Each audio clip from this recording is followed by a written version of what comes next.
Have you ever changed your mind about a book over time? In other words, have you ever finished a book, felt a certain way about it, only to find that maybe a few days later, or a few weeks later, or a few years later, you're feeling very differently about the book in retrospect? I want to talk about 7 different ways this can occur in our reading lives, and I'm going to give examples from my own reading journey. And if you're somebody who feels like your reading experiences stay firm over time, I would love to hear from you as well in the comment section below, but let's get started. So the first experience I'm going to talk about is called the sugar high effect. So this is an experience in which you read a book, you finish it, and you are on a high about this book. You feel so satisfied with how it ended, with all of the emotional gut punches at the end. And then you find that a day or two later or a week later, you're no longer thinking about this book anymore. Maybe it wasn't as great as you once thought when you finished the book, and so it didn't stay with you over time. So this happens sometimes, or it happens to me sometimes, and the example I'll give is Hero of Ages. This is book 3 in the Mistborn trilogy, and I remember really enjoying this book, feeling very emotional and satisfied with how it ended. And then the next day, I thought about it and realized I don't know that I feel that emotional about it anymore. The emotions of the book went through me like a wave and they left as suddenly as they came. And I think that's a valid experience. And that's what I'm here to talk about today, about how all experiences with books can be valid. So that was my experience having a sugar high effect with the book. And now I'm going to go on to the second example here. And that's what I'm going to call the mid to high effect. So this is when you finish a book and you feel like the book was okay, or maybe you thought it was pretty good. But then over time, long after finishing the book, you can't stop thinking about that book. And it gets you thinking that maybe this book was even better than I thought it was initially. I thought it was good initially, but now I realize I can't stop thinking about it. And so this is almost the opposite of like a recency bias experience. You can't stop thinking about this book over time. For me, this happened with Dead House Gates, Malazan Book of the Fallen, Book 2 by Steven Erikson. When I finished the book, I was satisfied with the ending. I thought the ending, the last quarter of the book, was my favorite part of the book. But there were certain parts of the book that I wasn't sure about. And then several months later, I realized I couldn't stop thinking about the book. I kept thinking about certain characters, certain events in the book. And that's how I knew that this book was more special than I gave it credit for in my head at the time I read it. So I think that that can happen, and that's again what I'm going to call the mid to high experience. Number 3 is when another review reveals the cracks in the foundation. This can happen when you're enjoying a book, you have a great time with the story, and then you watch a critical review and that reviewer points out some plot holes, they point out some issues in the story or with the prose, things that you maybe overlooked when you were reading the book, but now that somebody has pointed them out, you can't unsee what you see. I know a lot of people are resistant to changing their minds, especially if they enjoyed something. And this is not to say that your enjoyment is invalid when you're reading the book, but I think it's okay to explore criticisms sometimes and to change your opinion about things over time. I feel like most people are going to be resistant to this, but my example for myself is going to be Way of Kings by Brandon Sanderson. I loved Way of Kings when I read it. I had a great time. I had a lot of emotional highs with the series or with that particular book. And then I watched my friend Andy Smith do a video called Way of Kings, Good But Not Great, something along those lines. I'll see if I could find the video and link it in the description below. After seeing the criticisms that Andy pointed out in that video, I feel as though I can't unsee those things. If I went back and I reread Way of Kings, I feel like I'd have a hard time not seeing those issues. I really want to resist that. I want to say that I love the book. I'm going to love it again if I ever reread it.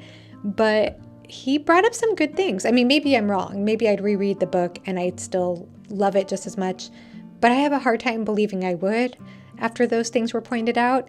And I have to own up to that experience. I have to own up to the fact that that's how I feel now. Number 4 is the opposite of number 3, though. It's when you read a book and you enjoyed it, but then you watch a review and it levels up what you thought of the book. So you start to look back at certain passages or certain parts of the book and you have a greater appreciation of what the author was doing.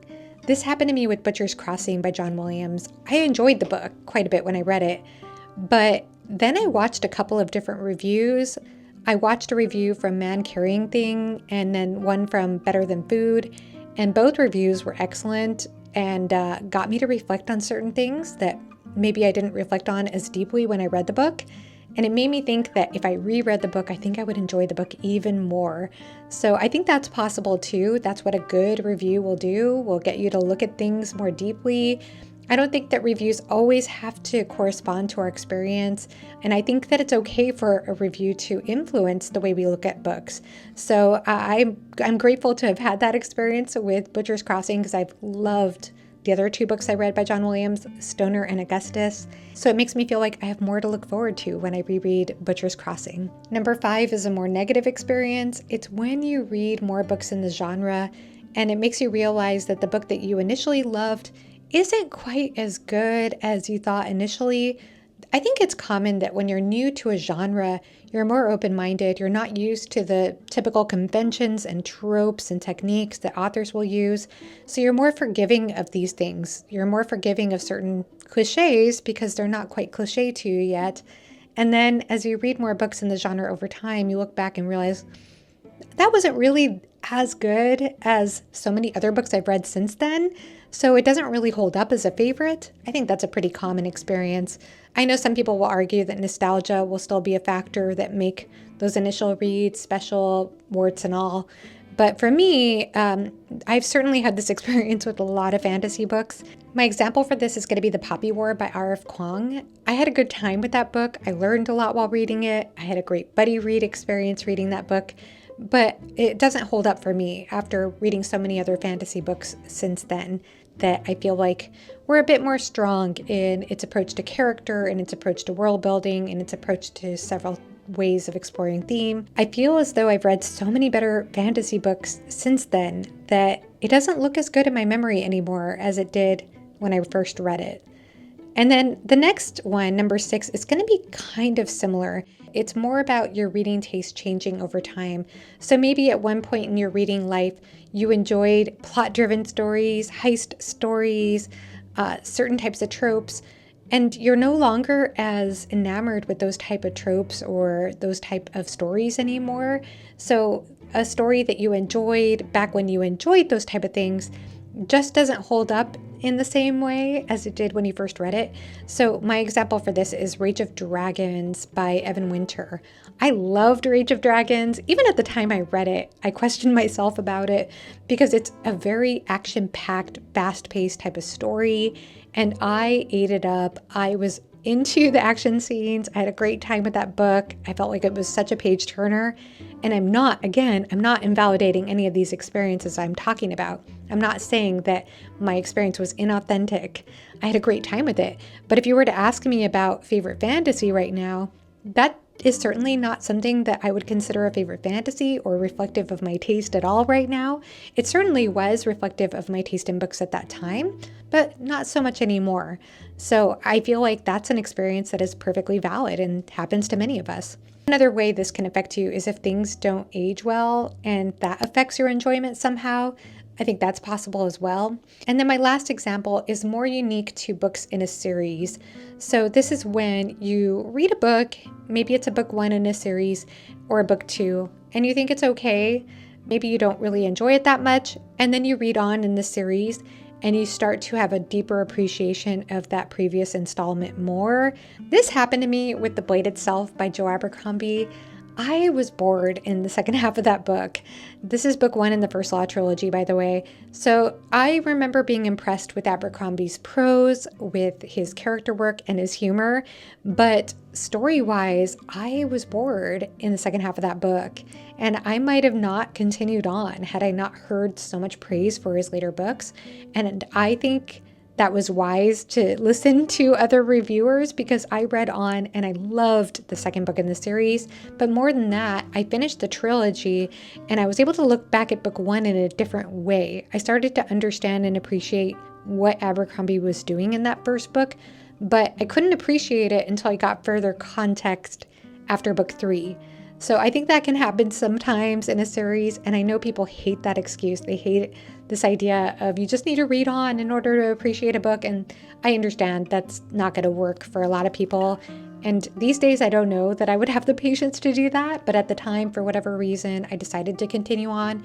But I'll go ahead and say that if I hadn't been interested in Abercrombie's writing style, humor, and character work, there's no way I would have read on. So it did have enough going for it that made me inclined to continue, but I understand that this is not necessarily the best motivator to continue reading a series. Another couple of books that come to mind when it comes to this experience include, again, Dead House Gates by Steven Erikson.